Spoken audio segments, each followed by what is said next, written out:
Did you know that you can get this same great episode of the Rural Woman podcast ad-free? I get it. Listening to ads during a podcast isn't always my favorite either. But in order to keep the lights and coffee pot on here at the Rural Woman Podcast Studios, they are necessary. I am so grateful to each and every one of my sponsors, but if you yourself would like to skip the ads while supporting the show, consider joining me over on Patreon. Patrons of the Rural Woman podcast get ad-free episodes starting at Tier 5 on their podcast player of choice each week, plus some other great benefits. Find out more by heading to the link in today's show notes to learn how you can become a patron through Patreon.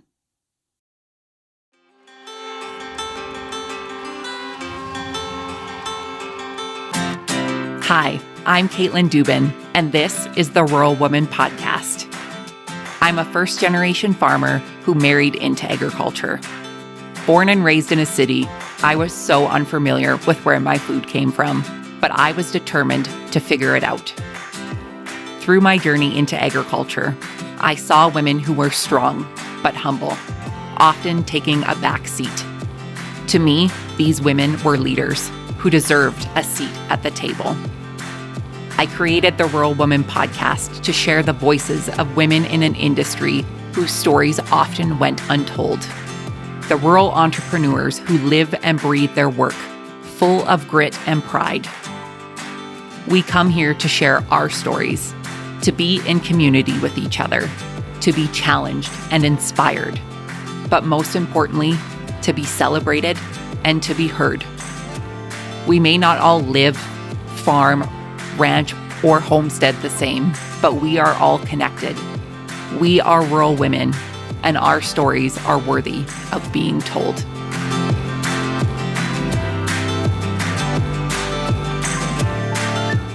Hey everyone, welcome back to another episode of the Rural Woman podcast. Today you'll meet Shelby Watson-Hampton. Shelby is a fourth-generation farmer, author, and agricultural advocate making waves in the farming community.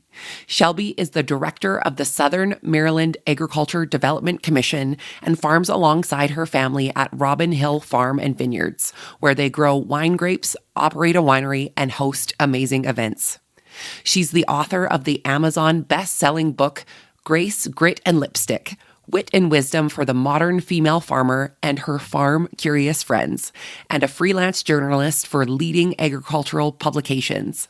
Shelby's accolades include national recognition for excellence in agriculture, serving on the National Young Farmers and Ranchers Committee, and contributing to global initiatives in climate-smart agriculture. You are going to love this conversation with Shelby. It's dynamic. She's dynamic.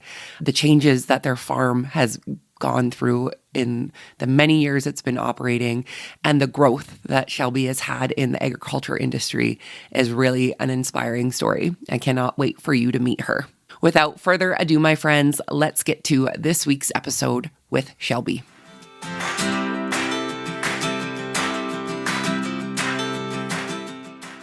Hello, Shelby. How are you? I am doing so well. I am very excited to be here with you today. Thank you so much. I am so excited to have you on the Rural Woman podcast. Like I said to you before I hit record, I always feel like kind of a fangirl stalker when I log on to these calls because I feel like I know so much about you and I cannot wait to share it with everyone. No, I love that because, I did the same and I've been listening to you for a few years now and had to go back on the website just to poke around a little bit. And it's just, I'm so excited to be here and I'm still not over being excited about being on podcasts because it's a lot of fun to connect with the community and to be featured. So thank you. It is. Yeah. And it's fun to connect with the community and it's fun for me to be able to get to share your story. And for the folks who are unfamiliar with you, get to learn all of the things about you. So Shelby, give us your background. Tell us who you are, where you're from, and how you got your start in agriculture. So I'm Shelby Watson-Hampton. We live on my family's farm. We're fourth generation. We are in southern Prince George's County, which is in southern Maryland. So about 45 minutes from Washington, D.C.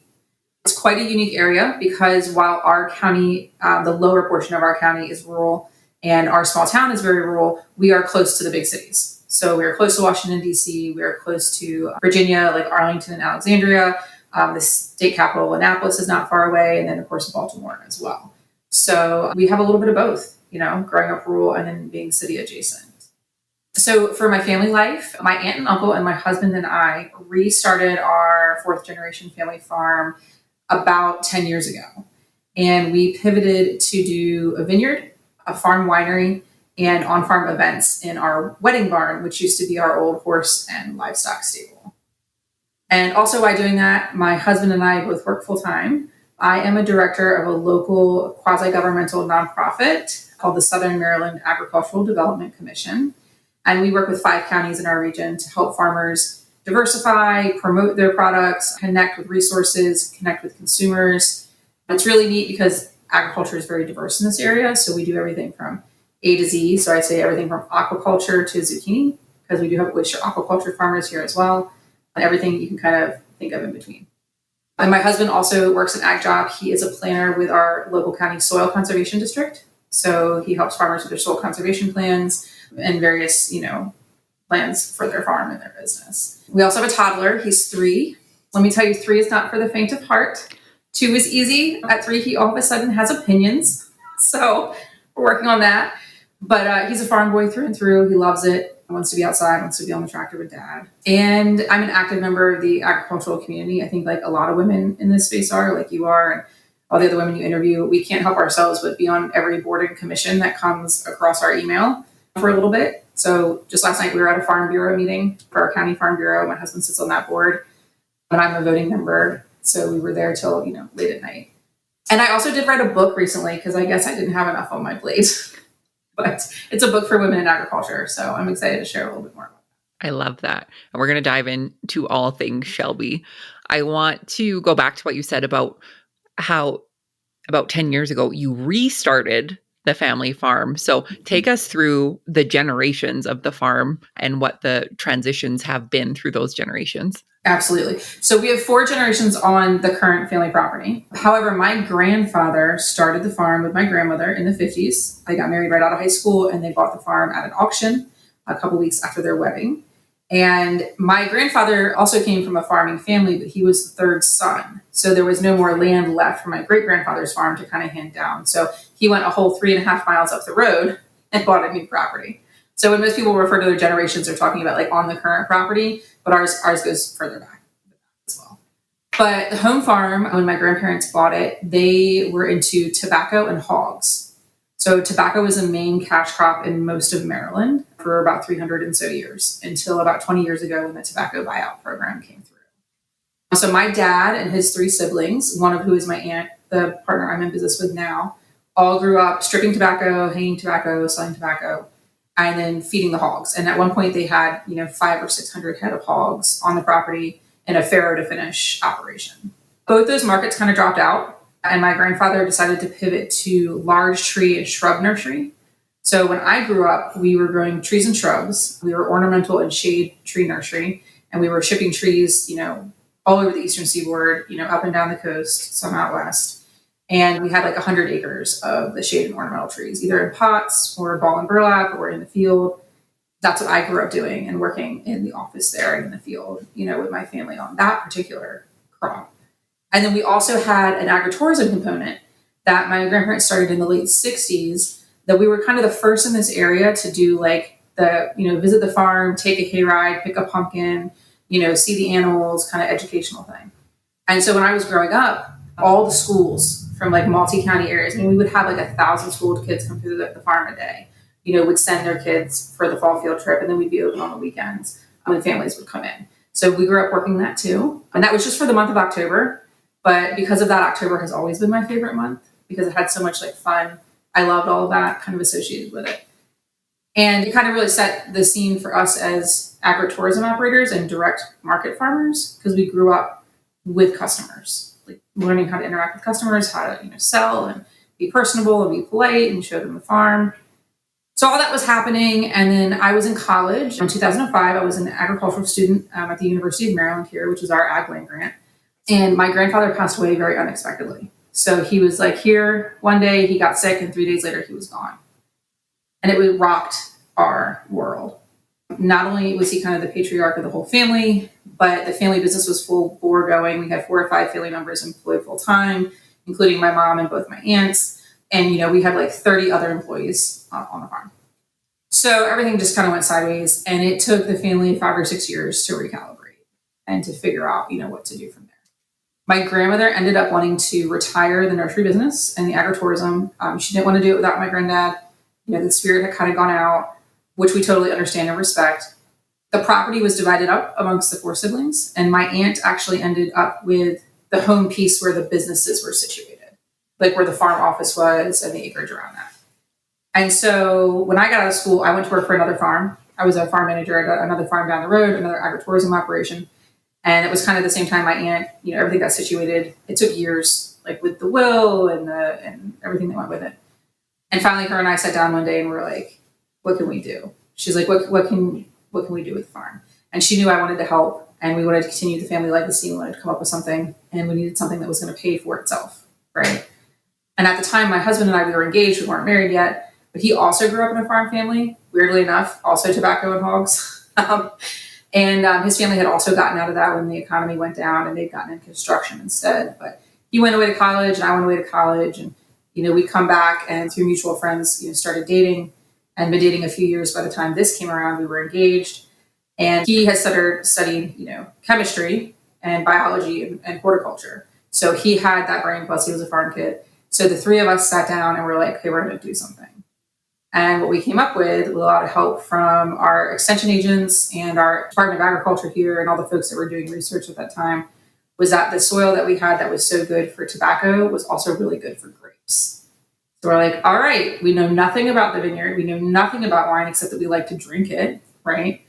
But we can learn. Like, we're farmers. This isn't our farming area, but we're going to go into it. Long story short, we decided it was a great idea to start a new business and plant a vineyard 2 weeks before our wedding. So the vines are exactly as old as our marriage is. And in that process of us doing all of this and talking to experts and hiring consultants, one of the grape and vineyard consultants we hired actually ended up dating my aunt, and then they ended up getting married.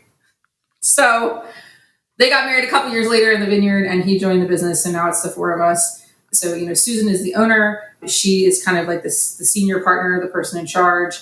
Her husband, Bob, is the winemaker. My husband runs the vineyard. And then I am social media, marketing, in the tasting room. I mean, we all do everything. Obviously Susan and Bob are in the tasting room too, but we kind of ended up settling into our roles, with our strengths and weaknesses to try to run the business. That's where we are today. I love this story. What a transition from a hog and tobacco farm to now a farm that has beautiful vineyards, a tasting room. You can get married there. What a transition. Yes, thank you. And, we're lucky because transitioning wasn't necessarily new for the family. My grandfather was very forward thinking, and he was an entrepreneur in the truest sense. He never worked for anybody but himself. And he did this thing where every 25 years or so, there was a change in the market or a change in consumer demand, and he would pivot. So that made it a little bit easier. Now, did people still think we were crazy? Absolutely. Did my grandmother throw a dish rag at me in the kitchen the first time I told her we were going to plant a vineyard? Absolutely. Like, it was still going out on a limb, but we did it. And my Aunt Susan, really, I can't say enough. Her and my uncle are there full time because they're older than us and they're at that point in their life. And so they're there full time. My husband and I are part time because we do have our day jobs, and we can't quit our day jobs yet. We need the health insurance. We need the 401k. We need the security that comes with that. So between the 4 of us, we make it all work. But having my grandmother get the farm from my grandfather, and then having my grandmother have it to pass it to my aunt, and then my aunt to bring me into the business. You don't often see a matriarchal, line there. I didn't say that right, but you know what I mean. Matriarchal lineage is where I'm going. And so I think that's kind of cool. Yeah, it is so cool. And it lights my fire, obviously, to hear these stories. I'm curious to know what your grandmother's opinion of this vineyard is now post dish rag and many years later.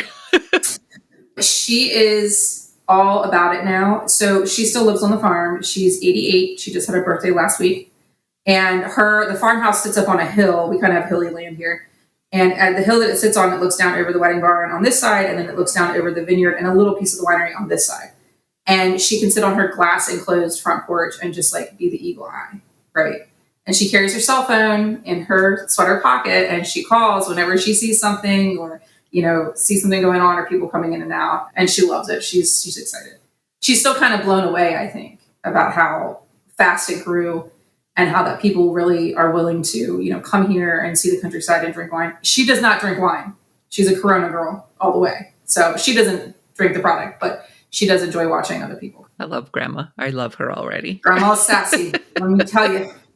I find it even like you're talking about your grandparents and how when they started, they're doing something different. They're having that pumpkin patch back in the 60s, which again, I'm sure their parents looked at them like they were crazy for doing this. That's funny. I should ask because I was lucky enough to know my grandfather's parents, both of them. I had great grandparents through elementary school and then my grandmother's mother as well, my other great grandmother. And I never asked. That's a good question. I'm curious. Something to bring up at the dinner table next time. Absolutely.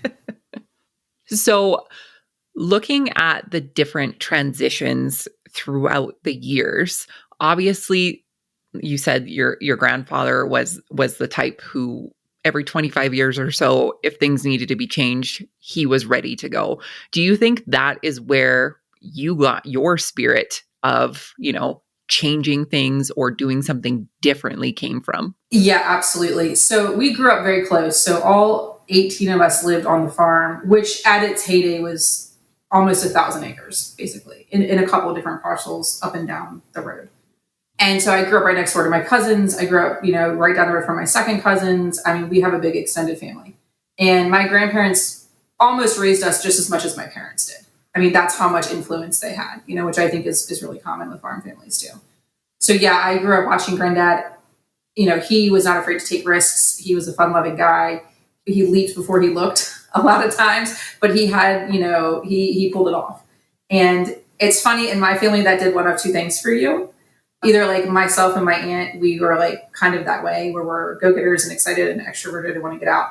Or so in my family, you're either an entrepreneur, doing your own thing, your own business, or you're like, I need order and stability and I'm going to go right into the military or right into law enforcement. My dad and my brother and my nephew are all police officers and both my brothers were Marines and my oldest niece just joined the Army. And I'm like, I want to be nowhere where somebody's telling me what to do, what to eat. Like, I'm going to go on this side with the farmers and the entrepreneurs, but God bless them, right? There's like a spot for everybody. Yep. So we have a lot of that in the family too. So yeah, it definitely influenced, I think, folks' decisions. It's so good. So you mentioned that you planted the vineyard 2 weeks before your wedding, which I think it's brilliant because at that time you would still, in theory, be able to call everything off if it went really bad. But it seems to have turned out good. So it's funny. We have a wedding photo of my husband and I walking through the vines on our wedding day. And the vines are nothing that when you get them, when you first plant them, they look like dead little sticks. I mean, they're in these grow tubes, these plastic tubes you put around them to protect them and kind of keep them warm. And so us walking through the field, it's like there's trellis and there's wire and then these just rows and rows of plastic tubes, and us. And then now when we take family photos in the vineyard, it's like, they grow so tall and so high and the vines kind of take over and you have to prune them back, trim them back so that you can actually walk through the rows and keep it orderly. And you can really see the growth. So it's kind of like the growth of our marriage. Absolutely. I do have a funny story, though, if you want to hear it. I would love to. We were planting and getting everything ready right before the wedding. And I had my day job. At that time, I was working at the Maryland Department of Agriculture. So our state Department of Ag. And I was in the farmers market and marketing division. And I had a conference I had to go to that was like 2 hours north. So I was driving up with a coworker. We were going to stay at a hotel, do the conference, and then come home the next day. So I'm on the road and I get a call from my husband, at that time, fiance. We were 2 weeks from the wedding, okay? And I picked up the phone. I'm like, hey. And the first thing he says is, I'm okay. I'm like, oh, great. Why are you okay? He's like, well, I was in the shop and I was fixing the tractor and he was doing something underneath with like a skill saw. And he's like, and I cut myself on the head, but it's not that bad. Your Aunt Susan's taking me to get stitches. And I was like, oh, okay. Well, like where on your head? He's like, I don't know, kind of like on the crown or whatever. And I'm like, he's playing this. I know he's playing this down, but I'll call Susan in a minute and get the story. And I said, what hospital are you going to? And he told me it was a local one. I said, okay, all right, well, call me when you get there. Love you. I'm sure it's going to be fine. Whatever. So I hang up the phone and I look at my coworker who's driving and I'm like, we have wedding photos in 2 weeks. I have to handle this. My sister-in-law, my brother's ex-wife, who I'm still close to, the mother of my nephew, my sister-in-law, her new husband was a nurse at that hospital. And I called Stephanie and I was like, hey, Wade's on his way. I need to know if Steven's working. I need to know how bad the head lack is. And I also need to tell them, do not shave his head. Do not shave his head. Whatever they can do, please do not shave his head. Like right before the wedding. She's like, okay. So they get there. Well, of course, he ended up with 12 staples, okay, from hairline to back. He didn't cut his head. He opened it, all right? Blood on the shop floor looked like he'd slaughtered a pig, okay? There's a whole situation. Anyway, so he ends up getting staples in his head, but they're covered by the hair, and it looks fine. He's fine. He gets his tetanus shot, his antibiotic. A week before the wedding, we're pounding posts in the vineyard, into the ground, the little skinny posts that the grow tubes go around, and I hit my thumb with the hammer, and I totally bust my nail off. And it's gross, and there's blood everywhere, and I have to go to the Minute Clinic down the road, get a tetanus shot, get it bandaged, whatever. The day of the wedding, I went to get my nails done, like you do, and I got them to put a false nail on. So in my wedding photos, there wouldn't be this dead, disgusting finger. We go to our honeymoon, we come home, and we both have to go get our staples out and our bandage fixed, okay? So he goes to the Minute Clinic before I do, like the one down the urgent care down the road. He goes like whatever. And then like 2 days later, I go in and I'm making random conversation with the nurse who we don't know. And she's like, oh, you just got married. And I was telling her, yeah, I bashed my thumb right before. She goes, oh, honey, that's nothing. You should have seen this guy came in 2 days ago and he had all these staples before his wedding. And I was like, yeah, that's the one I married. She was like, oh my God. I was like, we're farmers. I don't know what else to say. Like, yeah. Oh my gosh, I love that story. Mm-hmm. Mm-hmm. So it's there, never a dull moment around Never here. a dull moment on a farm anywhere. I love that. Yeah, but his head, my thumb, the vineyard, and the marriage are all still intact. So amazing. That's amazing.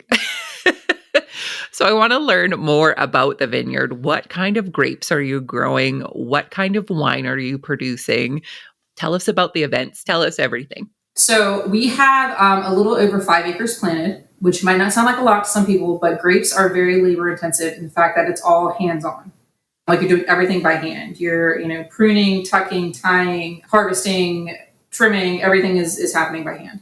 My husband can trim the canopy with a tractor. We have an attachment that actually goes over the side in the summer months. And then we also do have a leaf pulling machine. And those were 2 big additions that saved us some time, which was great. But we have 6 varieties. So our reds are Merlot, Cab Franc, and Chambourcin. And then our whites are Vidal Blanc, Chardonnay, and Chenin Blanc. And it's wonderful because with those 6 varieties, you can do, single barrel varietal, or you could do a lot of different blends. So at this time we actually just added, I think we have 17 wines available. And our red blends are a lot like you would find in Bordeaux because our soil is very similar to French Bordeaux type of soil. We do both in stainless steel and in oak barrels. So you'll get some things that are very clean, stainless steel finish. You'll get some that are from the oak barrels.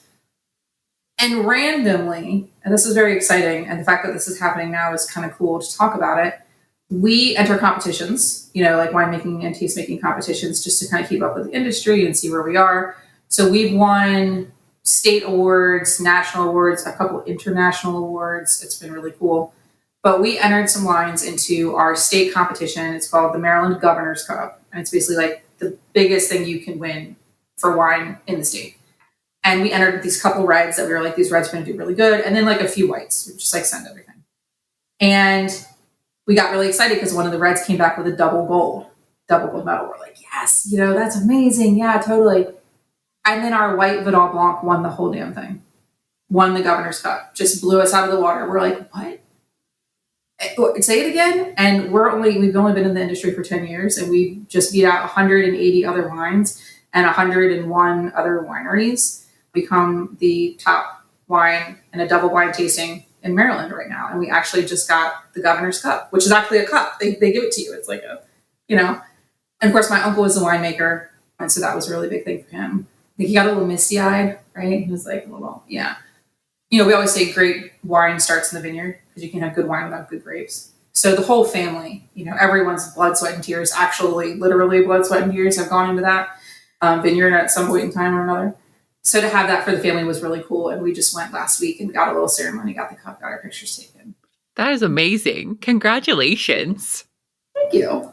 And now I really want a glass of wine. Well, I will say, I know a lot of your listeners are in Canada. I honestly don't know if we ship to Canada, but we do ship across the United States. There are like 39 to 40 states that allow wine to come in, and it is available online. So if you want to try it, that Governor's Cup winner is our Bliss. It's our white Bliss. I'm writing this down on my paper. You can find it online. And that would be, I have never even said the farm name. I apologize. It's Robin Hill Farm Vineyards. Robin like the bird. Yes. Robin Hill Farm and Vineyards. You can find this online. Tell us about the events that you have at Robin Hill. That also started with the wedding. So when we were getting into the business, we're like, we're going to plant this vineyard and we're not going to make a profit for like 4 or 5 years because you have to wait that long for the grapes to come to maturity and fruition and do the thing. So we're like, what can we do in the meantime to pay for all this stuff we've got to do? So farm weddings were really taking off like 10 years ago. And I had always wanted to get married on the farm. So we renovated our stables, which was the horse barn. And it was a large structure. You would walk in, dirt floor. To the left were the stalls where the horses and cows would be. And above that would be the hayloft. And then on this side, on the right side, was all the equipment storage, like all the tractors and stuff were parked in there. So we poured concrete, pressure washed the walls. Oh my God, my husband took a handheld pressure washer, climbed up in the rafters, 40 feet above the cement floor, and hand washed I think God, he didn't fall, all the rafters and the walls and everything. We hung a chandelier in there, we just got started. So our wedding was the first one on the farm, and we used all the photos for our advertisements. We used it for the website and the Facebook and the Instagram and the brochures. And so, we had our photographer doing like product shoots basically in with the wedding shots. And then my Aunt Susan, we had advertised that we were going to start doing weddings and that we were booking, for the coming months. And so she had 6 couples who were interested actually come to my wedding to view it before we got started. Like when we were doing like our bridal party shoot, she was touring them through everything that was decorated and pretty. And all 6 ended up. That's amazing. So essentially your wedding was a write-off then because it essentially was marketing.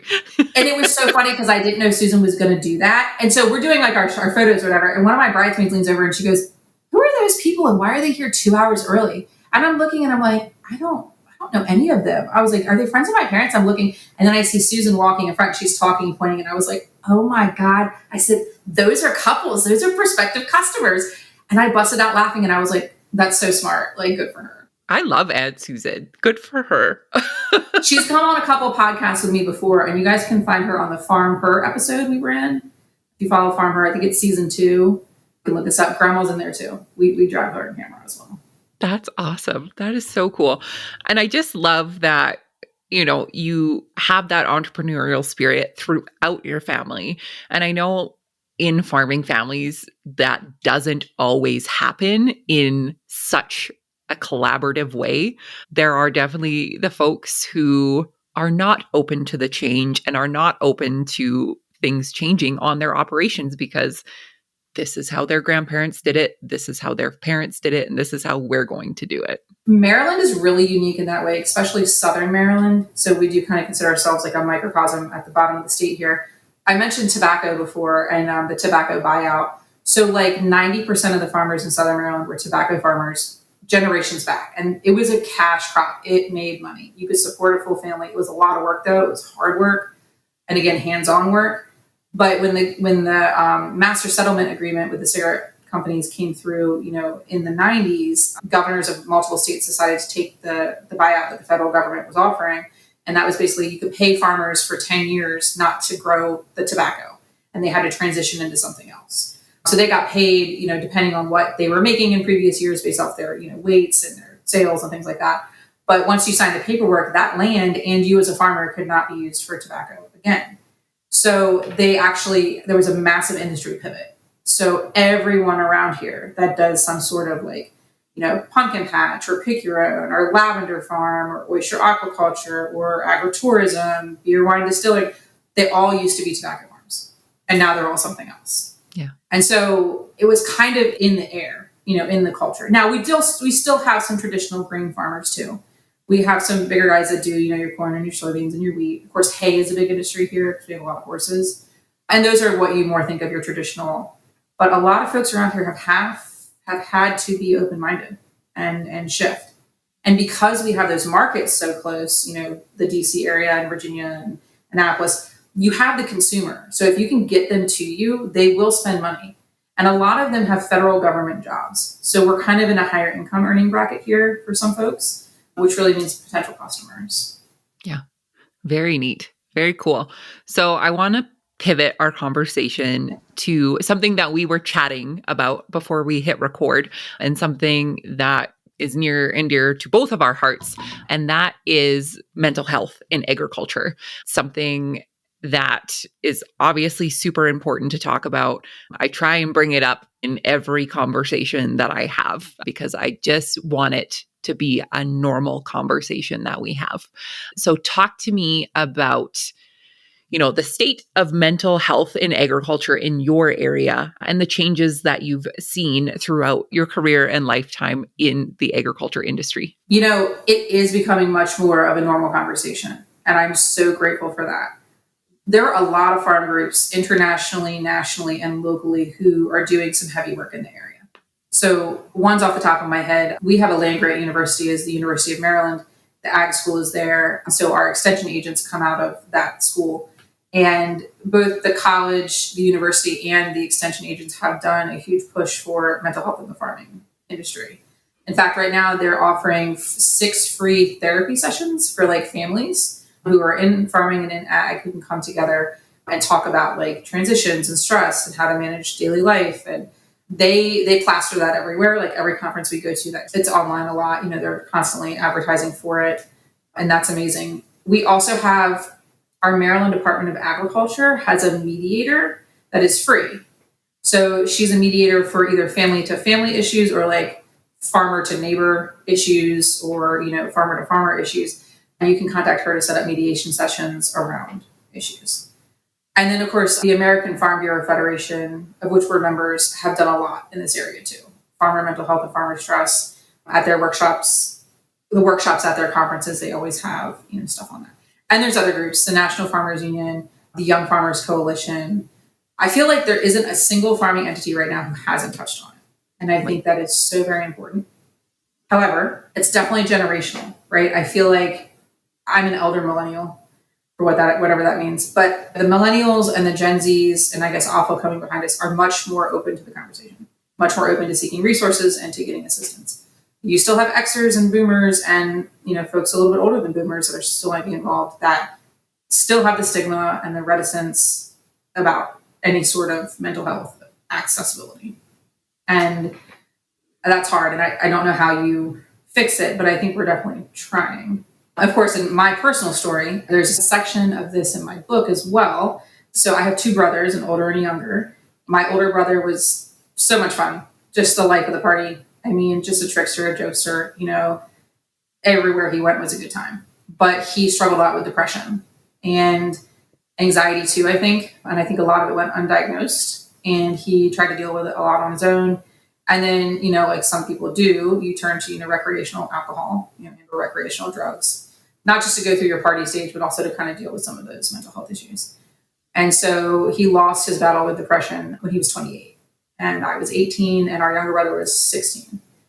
And of course I was a freshman in college, it was just, it tore the world apart, for us. And I'd seen him struggle with it. So it wasn't just, that incident, it was leading up to it. And there are other folks in the family who have addiction issues, especially alcohol.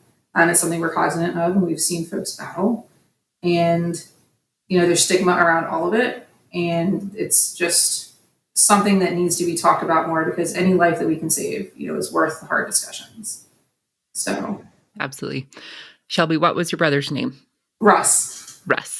So there's 5 of them. So my grandfather's Russell, my dad is Rusty, my brother is Russ, my nephew is Little Russ, and now my great nephew is Russell again. Amazing. I love that. There's 5 of them. Yes, I'm a great aunt. Can you tell? I can't. My oldest nephew made me a great aunt 6 weeks after I myself gave birth. Wow. So I became a mother and a great aunt in the same 6 weeks. Wear that with pride because you look great for a great aunt. Why, thank you. I need to start carrying butterscotch candies in my purse. Yes, that's what happens when your older brother is 11 years older than you. Right? Yeah, that is a big age difference. Thank you for sharing that story. And, we talk a lot, again, about mental health and agriculture, and it's such a broad umbrella. When we're talking about mental health, we're talking about, depression, anxiety, but we're also talking about the addiction, and we're talking about alcoholism and drugs and things. And it is so prevalent in our industry. And the more that we can talk about it and we can talk about the effects on families, I think it's so important, and to have resources for people, but to also know that people aren't alone in the struggle of it. And once you start talking about it, like it's not something you bring up in a light conversation, but once you start talking about it, or getting to that stuff, there are so many people who've gone through a similar situation, and you connect where you're like, oh my God, I had no idea, your dad or your brother or your, aunt or cousin, like it is very prevalent, but it's still very hush hush, and people don't want to bring up sad things, and people don't want to bring up tough discussions, and nobody, wants to feel judged or be judging, but it's kind of like, there is comfort in the collective being held that way together when you've gone through something like that, And so the more you talk about it, the more people open up and you realize you're not alone. And you mentioned the generational thing and how, our generation and younger generations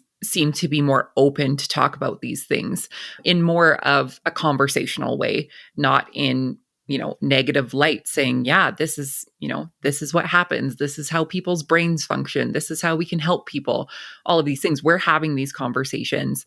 And I'm looking at the older generations who maybe at one point felt uncomfortable, A, to talk about this, or B, to hear about it. I feel as though now they're coming to the table in small ways by saying, I see that you're struggling with this. My father had problems with depression or XYZ. And we're hearing more and more about how generationally, especially in agriculture, mental health has affected operations. Oh yeah, affected the family, affected the business, affected the decisions made about the land. Yeah. Affected marriages. I mean, there's nothing that doesn't get caught in that ripple effect. And learning how to deal with it is a skill set. And some people deal differently, and that's okay. I myself am recently back in therapy, not for anything in particular, although I have generalized anxiety disorder as well. I take a low-dose Lexapro for it. God bless that. I've been on that for a while. And I, was working through some stuff and just like, you know what, I need to find someone just to work through this. And I go to my therapist virtually. It's just easier because it would be an hour drive each way if I had to leave the country to go for. And I meet every 2 weeks. We sit down, we chat, we open up, we work through some tools. It's been great. I love that people are open about talking about it because there is another agricultural podcaster that I follow. Her name is Emily Rochelle. Have you ever listened to Emily? Yep. Okay. She's great. And she's got back into therapy last year, and she talks about it and how this is so great. And her and I, we've become online friends. So we DM each other and, share chats and stuff and talk about it. And then there's another podcaster, a national podcaster who I do not know personally, but Jenna Kutcher. I follow her. She's amazing. And she talks about, she's gone back to therapy. And these women are entrepreneurs, businesswomen, moms, wives, multimillionaires, some of them with 6 businesses, and they're doing all the things. And you're looking at them like, man, they're dynamic and they're powerful and they stand in their truth and they're doing so great. And yeah, they go to therapy because that's what helps them do all of that. Right. I'm almost getting to the point where I'm judging people who have never been. Are you sure you don't want to just do a tune-up? Your car gets a tune-up, right? Don't you think you could? Yeah. Yeah. No, I definitely, it's bad to say, but yeah, judging people who have never been to therapy before, I'm like, why haven't you tried it? When we're talking about, peer pressure, let's peer pressure people into going to therapy. Because really, into mental health, into being your best person. You go to the gym, right? If you want to get in shape, you go to a nutritionist if you want to fix your diet. You want to fix some of that mental and spiritual and emotional stuff, you go to a therapist. Yep. Absolutely. Absolutely. Mm-hmm.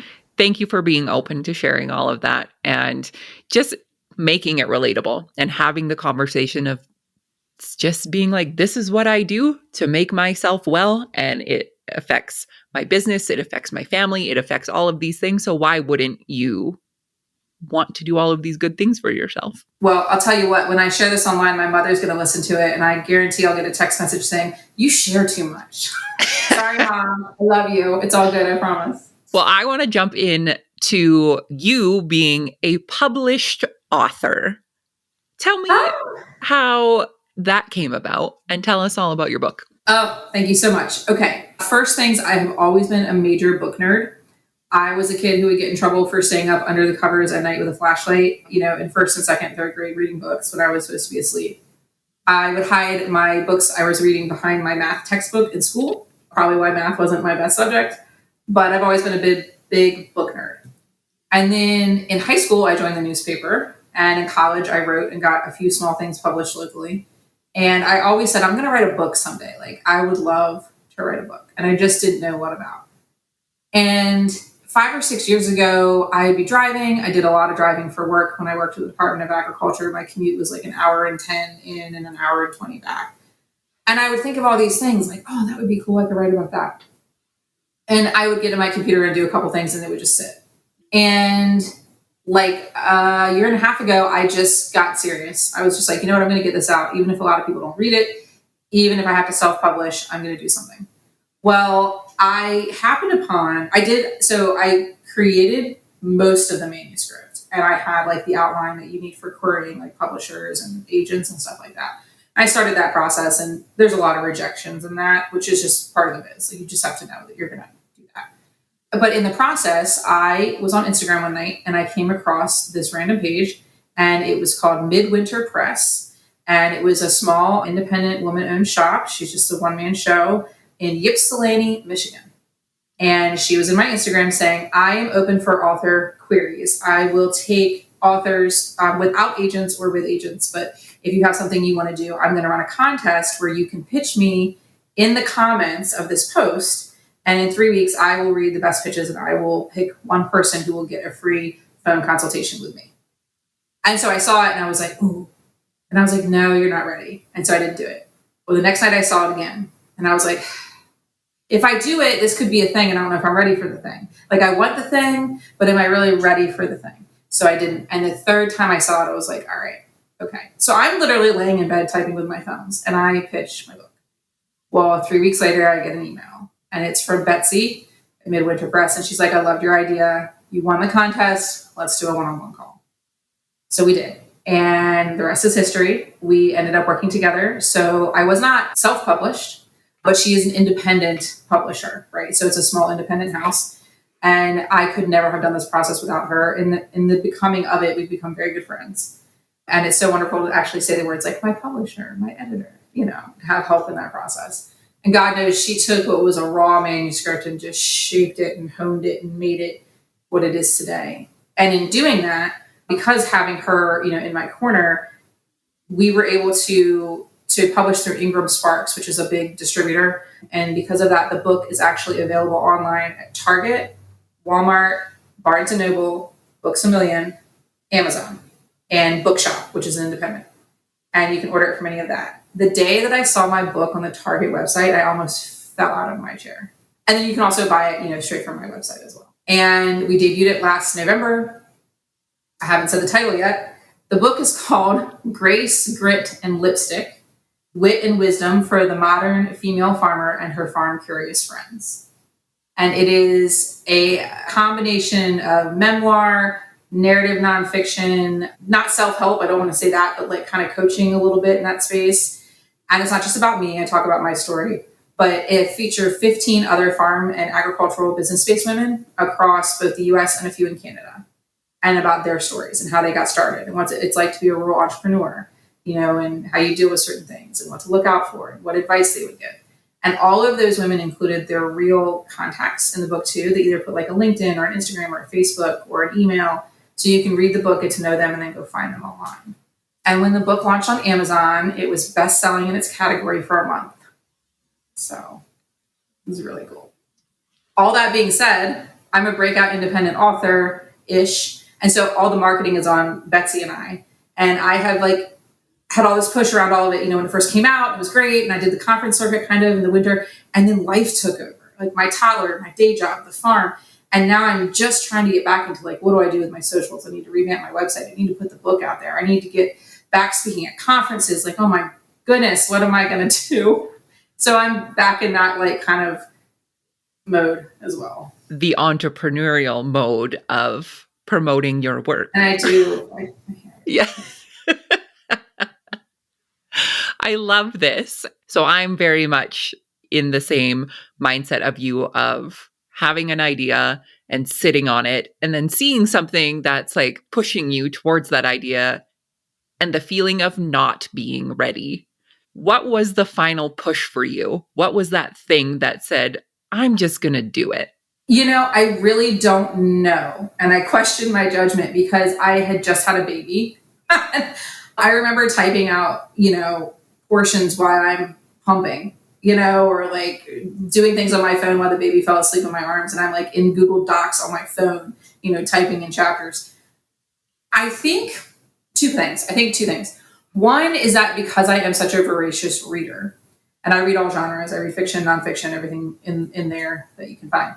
I couldn't find books for us. I couldn't find a lot of good books for rural women farmers, women ranchers, and like women in agricultural business. Now there are a few good ones, and I actually list them in my book in the end. I have like suggested reading. And I had read a few where I was like, ooh, this is good. Ooh, I want to write like this person. But then that was it. I read like the 6 that were on the market, and then there were no more. And I'm like, we really need more. We need more books. And I was like, well, will anybody read it? So I had done my research, and in the US, farmers make up 1% of the population, and women farmers of that 1% make up 36%. It's basically like 1.1 million women who identify as farmers in the US, right? Like just over 1 million women farmers. And then I was like, okay, well, not just them, also their friends and their family who don't understand why they're maybe farming, or maybe they're customers at the farmers market who want to know more about their local farmers, or maybe not just farmers and ranchers, but, agribusiness. Like, I don't think the women who are in agribusiness or service-based ag industries are counted in that number. So I was like, okay, if I can capture like this market, and really speak to them and get involved, then hopefully some people will want to read the book and, want to connect through the book, because it's a point of connection. I leave all my socials in there too. And I'm like, come find me, come talk to me. I want an online community for us. I want a safe space, And so that's what clinched it. So if somebody's listening to this right now who has that thing in their mind that they've been thinking about and haven't quite pressed play on the follow through of that idea, what advice do you have for them? Do it. Do it slow. Do it in dribs and drabs. Do it when you get a chance. But don't not do it, because it's better to regret trying than to regret not trying. And I don't even feel like I'm qualified to give that advice, because there are so many other women I follow who have done what I've done, but they're New York Times bestsellers, or their podcast has 12 million listeners, or they have 30 million followers on Instagram. I'm not there. I am in the baby, teeny, tiny, like bottom pool of this. I want to be them. Like, that would be amazing, in theory. But at least I've started, and I am proud of that. It is overwhelming and a little terrifying, but it is a great ride. And so I would suggest there's also that trap we fall into of like, well, everybody's done it already, or in the market's saturated. It's not, because no one can tell your story. No one's lived your life in your segment of the industry or in your particular way. And we're all looking for each other, and we enjoy connecting. And I read all these women's books, and some of them read mine, and I've emailed some of these other authors and been like, hey, hi, I'm here too. Like, it's good to find a friend in the void, So I think whatever your artistic expression is, whether it's writing or, singing or creating or crafting, gardening, make room for it in your life.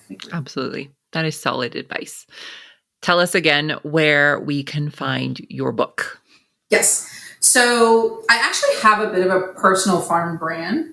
So you can find me at The Farmed Life, like The Charmed Life, but farmed.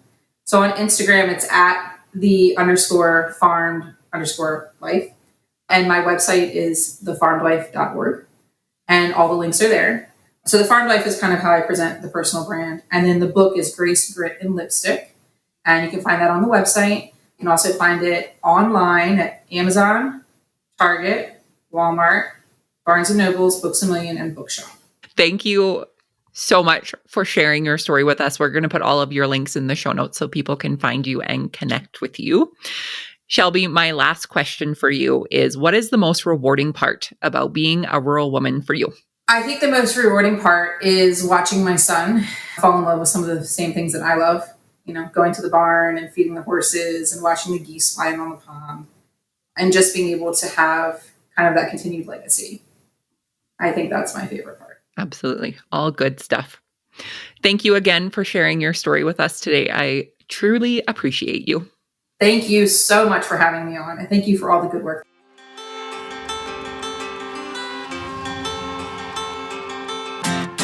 Thanks for listening to the Rural Woman Podcast. The Rural Woman Podcast is more than just a podcast. We are a community. A huge thank you to the Rural Woman Podcast team, audio editor Max Hofer, and admin support from Kim & Co. Online. A special thanks to our Patreon executive producers, Sarah Riedner from Happiness by the Acre and Carrie Munven from Laystone Farms. To learn how you can become a Patreon executive producer or other ways to financially support the show, head on over to wildrosefarmer.com to learn more. Be sure to hit the follow or subscribe button wherever you listen to the podcast to get the latest episodes directly on your playlist. And if you are loving the show, please be sure to leave a rating and review on Apple Podcasts or any other platform that accepts ratings and reviews.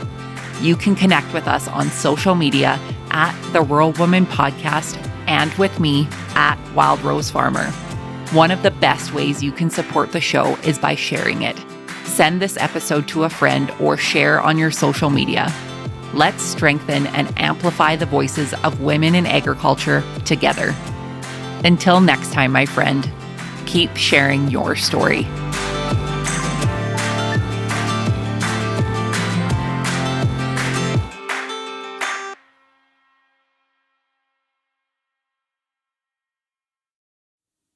This week's episode of the Rural Woman Podcast is brought to you by the patrons of the Rural Woman Podcast. This amazing group of individuals contribute financially to the Rural Woman Podcast to ensure the stories of women in agriculture hit your earbuds each and every week. Want to join them in supporting the stories of women in agriculture while getting access to extended episodes, patron-only episodes, and other great perks? Head on over to wildrosefarmer.com to learn more about how you can become a patron through Patreon.